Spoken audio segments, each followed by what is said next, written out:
warahmatullahi wabarakatuh.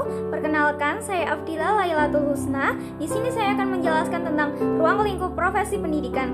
Apa sih ruang lingkup profesi pendidikan? Jadi, ruang lingkup profesi adalah suatu pernyataan atau suatu janji terbuka yang menyatakan bahwa seseorang itu mengabdikan dirinya pada suatu jabatan atau pelayanan karena orang tersebut merasa terpanggil untuk menjabat pekerjaan itu.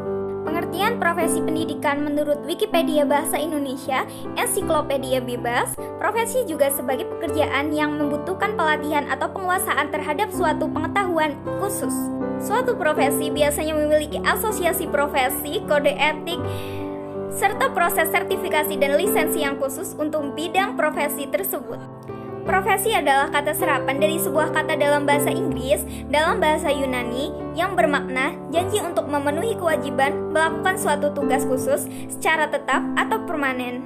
Seseorang yang berkompeten di suatu profesi disebut profesional. Walau demikian, istilah profesional juga digunakan untuk suatu aktivitas yang menerima bayaran sebagai lawan kata dari amatir. Pengertian profesi menurut para ahli ada dua, yaitu Peter Jervis dan Chogan. Menurut Peter Jervis, profesi merupakan suatu pekerjaan yang didasarkan pada studi intelektual dan latihan yang khusus. Tujuannya ialah untuk menyediakan pelayanan, keterampilan terhadap yang lain dengan bayaran maupun upah tertentu. Menurut Chogan, profesi merupakan suatu keterampilan yang terdapat dalam prakteknya, didasarkan atas suatu struktur teoritis tertentu dari beberapa bagian pelajaran ataupun ilmu pengetahuan. Berdasarkan pendapat-pendapat di atas, dapat diartikan bahwa profesi merupakan suatu pekerjaan, jabatan yang menuntut suatu keahlian, yang didapat melalui pendidikan serta latihan tertentu, menuntut suatu persyaratan khusus, dan memiliki tanggung jawab. Ruang lingkup profesi pendidikan. Dalam profesi pendidikan, ada beberapa hal yang dipelajari, diantaranya yang pertama, profesionalisme. Profesi adalah bidang pekerjaan yang dilandasi pendidikan keahlian, keterampilan, kejujuran, dan sebagainya. Profesional adalah bersangkutan dengan profesi. Yang kedua, memerlukan kepandaian khusus untuk menjalankannya. Dan yang terakhir adalah ketiga, mengharuskan adanya pembayaran untuk melakukan profesionalisme berasal dari kata bahasa Inggris profesionalis yang secara leksikal berarti sifat profesional. Jadi, yang dimaksud dengan profesionalisme adalah keahlian, kemahiran yang dipersyaratkan, dituntut untuk dapat melakukan suatu pekerjaan yang dilakukan secara efisien dan efektif dengan tingkat keahlian yang tinggi dalam mencapai tujuan pekerjaan tersebut. Untuk mencapai keahlian itu, seseorang harus melalui pendidikan spesialisasi tertentu pada jenjang pendidikan tinggi. Jadi, profesionalisme guru dapat diartikan sebagai keahlian dalam membidangi bidangnya atas dasar pendidikan yang khusus. Pengertian pendidikan. Pendidikan merupakan pola perkembangan yang terorganisasi dan kelengkapan dari semua potensi manusia, moral, intelektual, dan jasmani atau panca indera, oleh dan untuk kepribadian individunya dan kegunaan masyarakatnya. Adapun kesimpulan dari beberapa uraian tentang pengertian pendidikan di atas dapat dikemukakan sebagai berikut. 1.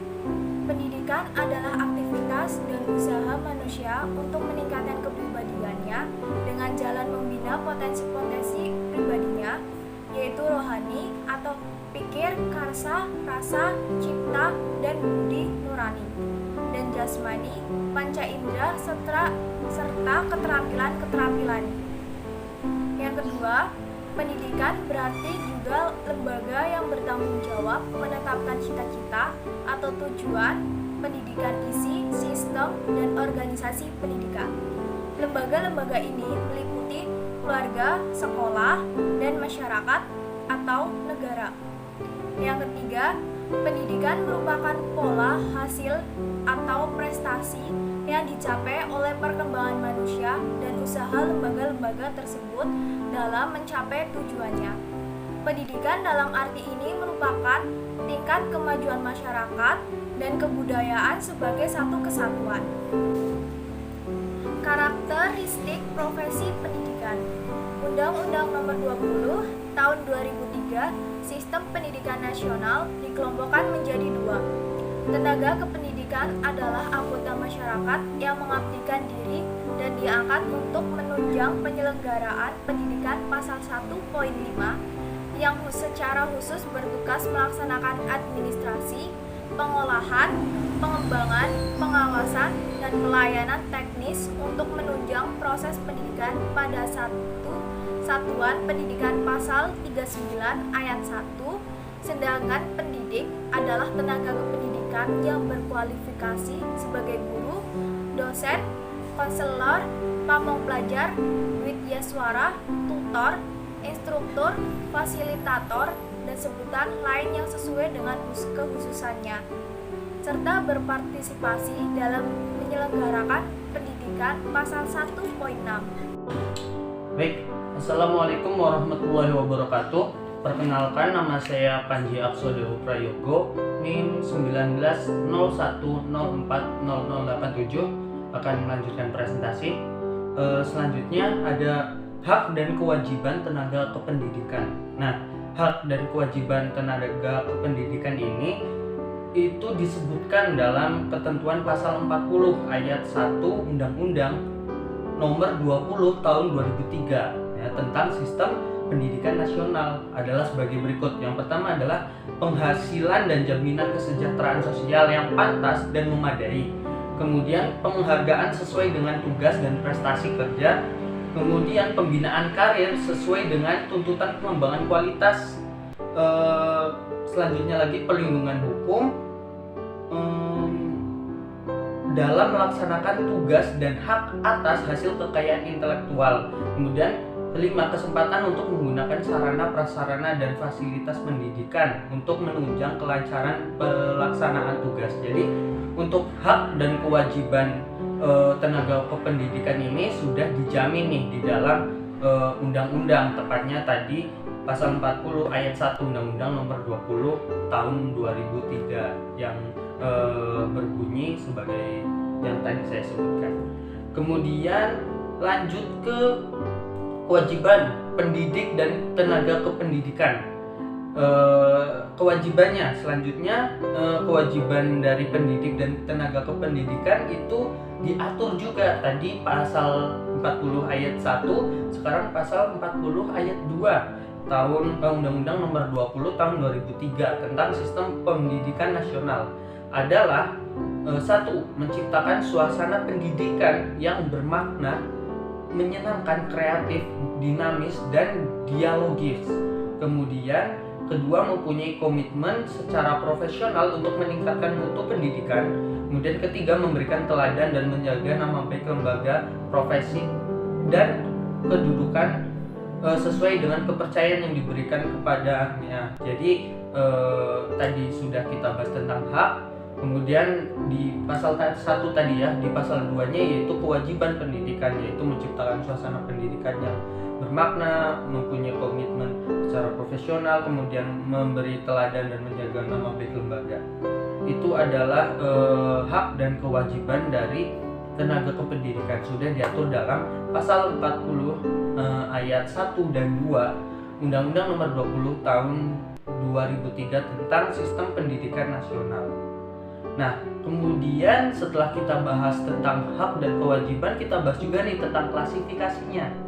Klasifikasinya itu ada di Undang-Undang tahun Undang-Undang Nomor 14 Tahun 2005 tentang guru dan dosen, bahwa untuk dapat memangku jabatan guru nih minimal mempunyai kualifikasi pendidikan D4 atau S1. Nah, tapi sesuai kenyataan ya, masih beragam teman-teman. Dalam hal ini Koni Seniawan dalam Sudarwan Danim tahun 2002 itu memilah keberadaan tenaga guru di Indonesia ke dalam 3 jenis secara hierarkis. Jadi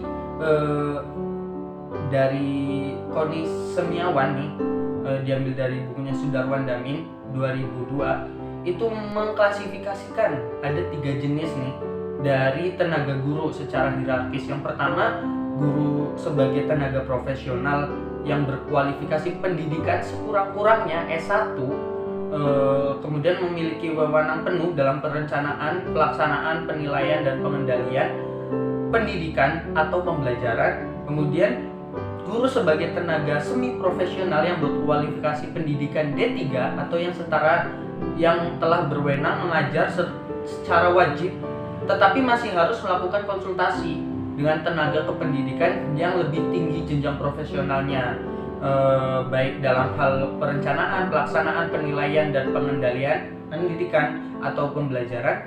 Kemudian ketiga yaitu guru sebagai tenaga para profesional yang berkualifikasi pendidikan tenaga kependidikan D2 ke bawah yang memerlukan pembinaan dalam perencanaan, pelaksanaan, penilaian, dan pengendalian atau pembelajaran. Jadi klasifikasinya ada 3 teman-teman. Yang pertama yaitu guru sebagai tenaga profesional yang sudah mumpuni. Dia tuh bisa dia sudah S1, dia bisa memiliki wewenang penuh. Jadi perencanaan, pelaksanaan, penilaian, pengendalian pendidikan atau pembelajaran itu dia mempunyai wewenang penuh untuk melakukan itu karena dia sudah profesional dan sudah mengambil S1 atau setara. Kemudian klasifikasi yang kedua yaitu guru sebagai semi profesional, teman-teman. Semi profesional ini ya sudah profesional tapi masih butuh bimbingan. Maka itu yang berkualifikasi D3 ini dia tuh bisa mengambil wewenang mengajar secara mandiri, nah tapi masih memerlukan konsultasi kepada yang lebih profesional dalam perencanaan, pelaksanaan, dan lain-lain sebagainya. Itu untuk semi profesional. Nah, yang ketiga ada guru sebagai tenaga para profesional.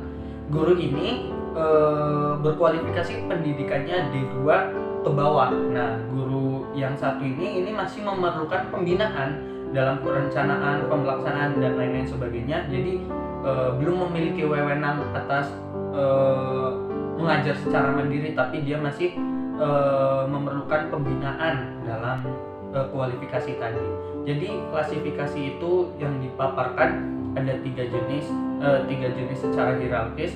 Profesional yang sudah profesional, yang kemudian yang kedua semi profesional, dan ketiga tenaga para profesional. Seperti itu aja teman-teman dari saya. Kurang lebihnya mohon maaf. Saya akhiri, wabillahi taufiq wal hidayah. Wassalamualaikum warahmatullahi wabarakatuh.